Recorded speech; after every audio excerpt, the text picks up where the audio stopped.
Assalamualaikum warahmatullahi wabarakatuh. Perkenalkan, saya Anggita Dwi Nugraheni dengan NIM 2401050324. Saya mahasiswa pendidikan guru sekolah dasar Universitas Negeri Semarang. Di sini saya akan mengerjakan tugas mata kuliah bimbingan dan konseling, khususnya pada tugas ujian tengah semester.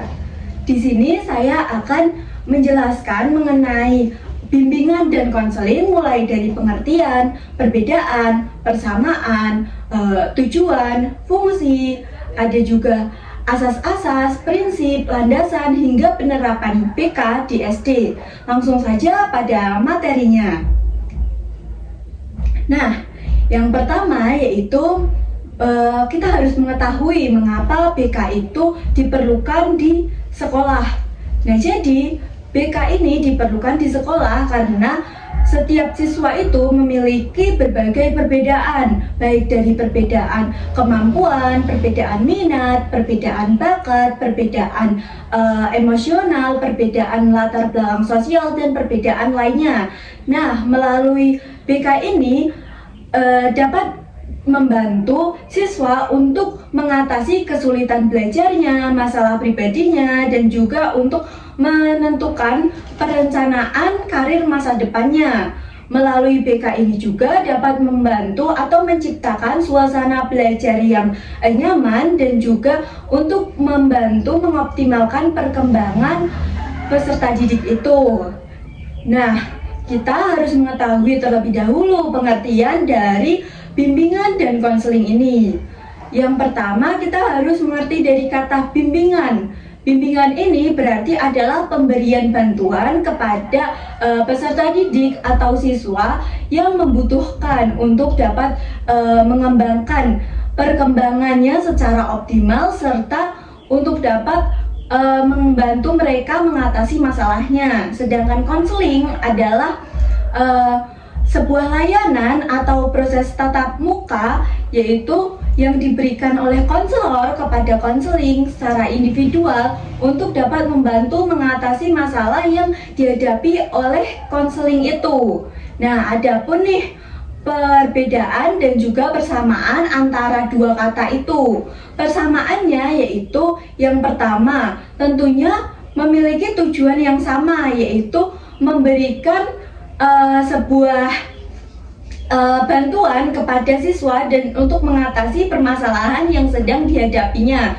Nah, sedangkan perbedaannya dari bimbingan dan konseling, jika bimbingan itu adalah sebuah layanan yang bersifat umum dan bersifat preventif atau mencegah, bimbingan ini juga dapat dilakukan oleh guru, oleh wali murid, oleh orang tua siswa, seperti itu. Sedangkan konseling ini adalah sebuah layanan yang lebih khusus, lebih individual, seperti itu. Ini bersifat kuratif, yaitu mengatasi masalah yang telah terjadi.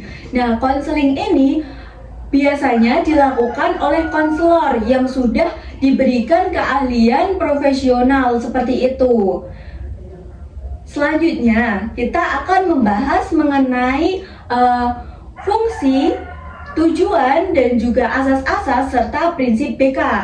Nah, pertama, mengenai fungsi ini adalah mengenai tujuan BK. Tujuan BK sendiri yaitu tentunya untuk membantu peserta didik untuk mengenali dirinya sendiri, mengenali lingkungan, untuk mengenali potensi dirinya, serta untuk membantu mereka berkembang, baik berkembang secara pemikiran, secara fisik, spiritual, sosial, maupun yang lainnya itu secara optimal. Nah, fungsi BK ini ada kurang lebih 4. Yang pertama yaitu fungsi pencegahan. Fungsi pencegahan ini tentunya dengan layanan BK itu difungsikan untuk mencegah terjadinya permasalahan atau ketidaksesuaian, seperti itu. Nah, yang kedua adalah fungsi pengentasan. Fungsi pengentasan ini untuk mengatasi masalah yang dihadapi oleh peserta didik. Jadi peserta didik itu sudah mengalami masalah. Nah, melalui BK ini yang mengatasinya, untuk menyelesaikannya, membantu menyelesaikannya, seperti itu. Dan yang ketiga adalah fungsi pemeliharaan. Fungsi pemeliharaan adalah fungsi yaitu untuk memelihara apapun yang minat dan bakat dan juga potensi yang ada dalam diri siswa itu. Nah, yang terakhir ada fungsi pengembangan. Fungsi pengembangan ini lanjutan dari fungsi pemeliharaan, yaitu fungsi pengembangan ini adalah mengembangkan potensi apa yang ada dalam diri siswa seperti itu untuk dikembangkan untuk menentukan karir masa depannya. Nah, ada juga nih asas-asas dari BK. Asas BK ini ada 12. Yang pertama ada asas kesukarelaan, ada asas kerahasiaan dulu yang pertama, yaitu seorang konselor atau guru BK ataupun seorang guru kelas itu seharusnya itu menjaga kerahasiaan apapun yang telah diceritakan oleh siswa kepada kita seperti itu. Dan yang kedua ada kesukarelaan. Kesukarelaan ini artinya biarkan siswa itu bercerita kepada kita tanpa adanya paksaan. Jadi dia sukarela bercerita seperti itu. Ketiga yaitu adalah asas keterbukaan. Asas keterbukaan ini antara konselor dan juga konseling itu diharapkan untuk saling terbuka. Jadi untuk memberikan solusi dan lain-lainnya itu lebih enak seperti itu. Dan yang keempat itu ada asas kemandirian. Asas kemandirian ini BK mendorong untuk siswa itu secara mandiri mencari solusi untuk mengatasi masalahnya sendiri seperti itu.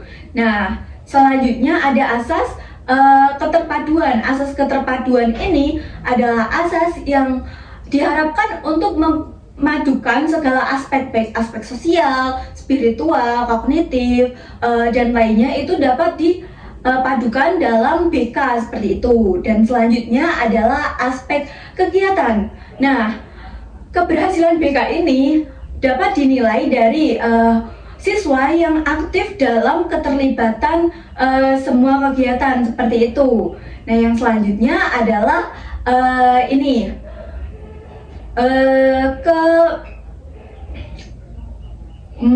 ada alih tangan. Alih tangan ini adalah sebuah asas yang apabila seorang konselor ini merasa tidak sanggup dan untuk mengatasi masalah siswa ini, kemudian seorang konselor ini merujuk kepada konselor lain untuk siswa ini ditindaklanjuti seperti itu. Dan yang ke berapa tadi? 7 ya? Atau 8? Ke-8 itu ada asas Tutpuri Handayani, yaitu konselor itu seharusnya membimbing tanpa memaksakan apapun, jadi memberikan rasa aman kepada peserta didik seperti itu. Nah, selanjutnya ini adalah asas kekinian. Asas kekinian ini yaitu seorang konselor hendaknya fokus pada permasalahan yang sedang dihadapi masa sekarang, tidak flashback ataupun tidak ke future, kepikiran masa depan seperti itu. Nah, yang selanjutnya adalah asas kenormatifan. Kenormatifan ini diharapkan BK ini berdasarkan pada norma-norma yang ada, baik norma agama, norma sosial, norma spiritual dan lain-lainnya. Itu harus BK itu harus didasarkan atas dasar norma-norma itu. Nah, selanjutnya adalah asas kedinamisasian. Asas kedinamisasian ini artinya seorang konselor ini diharapkan untuk mendorong siswa untuk mengalami atau mendorong terjadinya perubahan pada siswa itu. Perubahan ya tentunya ke arah yang lebih baik, seperti perkembangan pola pikirnya, perkembangan aspek spiritualnya, perkembangan mentalnya, dan lain-lainnya. Nah, yang terakhir adalah aspek atau asas keahlian. Asas keahlian ini artinya seorang konselor harus didasari atas dasar-dasar standar profesionalitas atau tidak sembarangan seperti itu. Nah, tadi kita lupa nih membahas mengenai orientasi BK. Orientasi BK ini ada 3. Orientasi yang pertama adalah orientasi perseorangan, yang kedua orientasi perkembangan, yang ketiga orientasi permasalahan.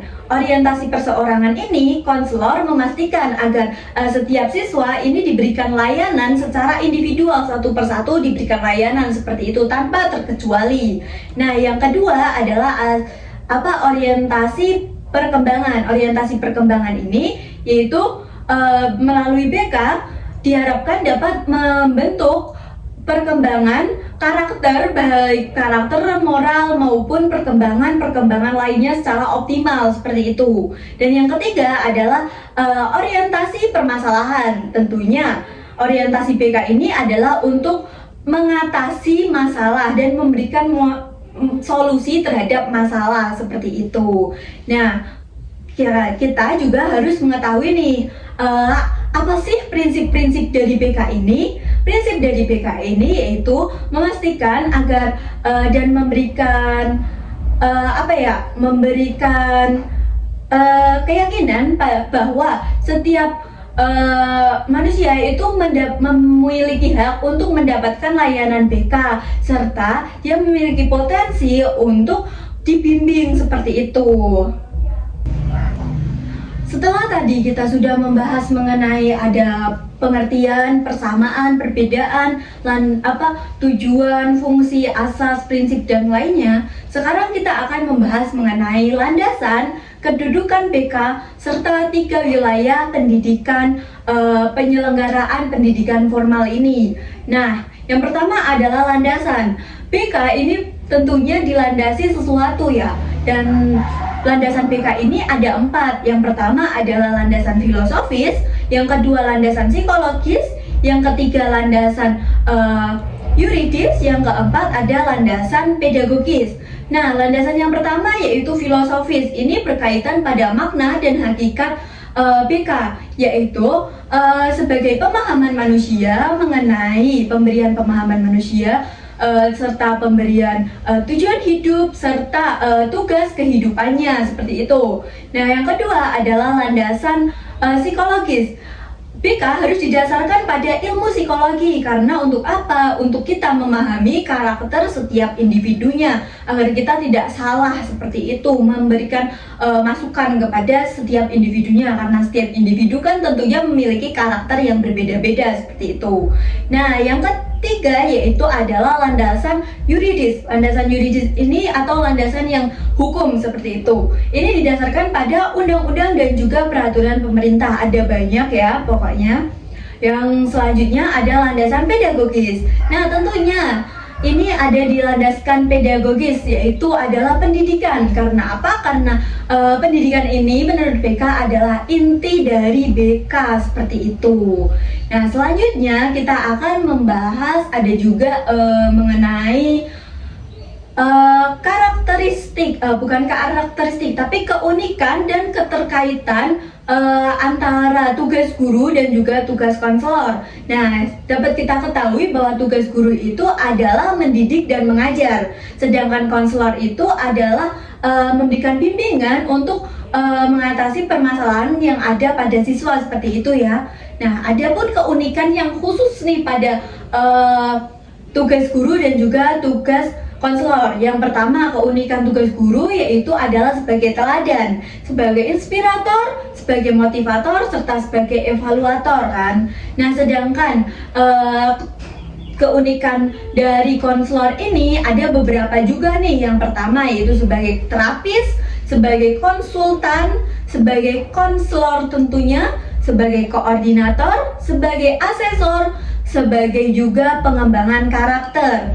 Nah, meskipun keduanya memiliki keunikannya masing-masing, tetapi keduanya ini memiliki keterkaitan yang sangat terkait. Karena apa? Karena guru bisa dibilang adalah pendeteksi awal bagi pendeteksi awal mengenai masalah yang dihadapi oleh siswa, sedangkan nantinya setelah itu baru guru memberikan rujukan agar siswa itu dirujuk ditindaklanjuti oleh konselor seperti itu. Jadi setelah guru mendeteksi awal, nah baru diberikan rujukan untuk ke konselor sekolah. Nanti dari konselor sekolah baru ditindaklanjuti layanan dan bimbingan apa yang cocok diterapkan pada permasalahan tersebut seperti itu. Nah, kita setelah itu akan membahas mengenai karakteristik pendidik dan juga konselor abad ke-21 serta kemampuan komunikasi empati. Nah, karakteristik pribadi dan juga kompetensi profesional pendidik abad ke-21 serta kemampuan komunikasi empatik guru BK. Yang seharusnya guru dan konselor pada abad ke-21 ini harus memiliki karakter seperti karakter terbuka, karakter empatik, kreatif, mampu berkolaborasi, berpikir kritis, fleksibilitas, adaptif, tentunya harus menguasai teknologi informasi nih. Nah, dalam layanan BK ini, mengapa sih kemampuan-kemampuan seperti itu penting? Tentunya kemampuan seperti itu penting, khususnya seperti kemampuan komunikasi empatik ini penting agar peserta didik merasa nyaman, merasa dipahami, merasa diterima, serta merasa nyaman untuk mengungkapkan permasalahan yang dihadapinya, sehingga akan tercipta kesukarelaan peserta didik untuk bercerita seperti itu. Kemudian kan konselornya akan lebih mudah untuk memberikan masukan seperti itu. Oh ya, tadi sepertinya kita lupa membahas mengenai kedudukan BK dan juga 3 wilayah atau 3 ranah BK seperti itu ya. Nah, jadi kedudukan BK ini merupakan bagian yang integral pada sistem pendidikan nasional, bagian yang integral atau bagian yang sangat penting. Mengapa? Karena melalui BK ini dapat memberikan bimbingan yang untuk mengatasi permasalahan yang dihadapi oleh peserta didik, baik kesulitan belajar, masalah pribadi, ataupun masalah yang lainnya kan, seperti itu. Dan yang selanjutnya adalah 3 ranah wilayah dari BK. 3 ranah wilayah BK ini, yang pertama yaitu adalah kognitif. Ranah kognitif ini adalah ranah yaitu membentuk siswa untuk mulai berpikir kritis dan juga mulai belajar seperti itu, melatih siswa itu untuk berpikir seperti itu. Dan yang kedua adalah ranah afektif. Ranah afektif ini adalah ranah yang membentuk karakter serta moral peserta didik seperti itu. Jadi untuk perkembangan karakter peserta didik dan moralnya seperti itu. Dan yang ketiga adalah ranah psikomotor atau sosial seperti itu. Nah, ranah ini yaitu untuk menggali atau membantu si peserta didik ini untuk memahami apa sih minatnya, apa sih potensinya, apa sih bakat dia. Nah, yang nantinya ini sebagai bekal untuk merencanakan masa depannya di kemudian hari, seperti itu. Terakhir nih, kita sudah pada penghujung pembahasan, yaitu kita akan membahas mengenai penerapan BK di sekolah. Ini khususnya yaitu penerapan mengenai fungsi BK, orientasi BK, serta asas BK. Nah, di sini saya akan memberikan sedikit contoh penerapan BK di sekolah. Yang pertama yaitu fungsi BK, khususnya pada fungsi pemberian pemahaman dan juga pencegahan. Oh ya, tadi itu fungsi BK itu ada fungsi pemahaman, yaitu memberikan pemahaman kepada siswa atau peserta didik mengenai hal-hal yang diperlukan seperti itulah. Nah, contohnya ini yang pertama yaitu adalah guru dapat memahami karakter serta minat serta kebutuhan belajar siswa melalui observasi dan juga komunikasi langsung. Nah, dengan hal ini guru dapat mencegah timbulnya masalah belajar ataupun perilaku negatif lainnya siswa yang ada di kelas. Nah, selanjutnya itu ada contoh penerapan orientasi BK. Orientasi BK yang ini adalah bagian perkembangan, orientasi perkembangan. Ini penerapannya dapat dengan guru membantu siswa mengembangkan potensi dan minat bakatnya dengan memberikan motivasi, dengan serta menciptakan suasana kelas yang nyaman untuk mereka belajar, sehingga tumbuh secara emosional dan juga sosial. Itu perkembangan emosional dan sosialnya itu optimal seperti itu. Nah, yang contoh yang ketiga yaitu contoh penerapan asas BK. Asas BK yang ini yang saya ambil adalah asas kerahasiaan dan kesukarelaan. Tentunya guru harus merahasiakan apa saja yang diceritakan oleh konseli atau oleh siswa kepada guru atau kepada konselor itu sendiri, seperti itu. Nah, serta guru itu tidak memaksakan untuk siswa itu kamu harus cerita secara full bla bla bla, itu tidak boleh. Harusnya guru memberikan ruang yang nyaman agar siswanya itu lebih merasa nyaman, seperti itu, merasa diterima, merasa dipahami, sehingga nantinya akan timbul siswa itu akan bercerita dengan sepenuhnya secara sukarela. Jadi ini kan sudah pada asas penerapan asas kerahasiaan dan kesukarelaan. Selain itu juga nantinya bisa juga guru mendorong siswanya itu untuk mengambil keputusan untuk mengatasi masalah itu secara mandiri, seperti itu. Nah, dengan demikian itulah penjelasan dari saya mengenai materi bimbingan dan konseling. Kurang lebihnya mohon maaf. Wassalamualaikum warahmatullahi wabarakatuh. Sekian, terima kasih. Dadah.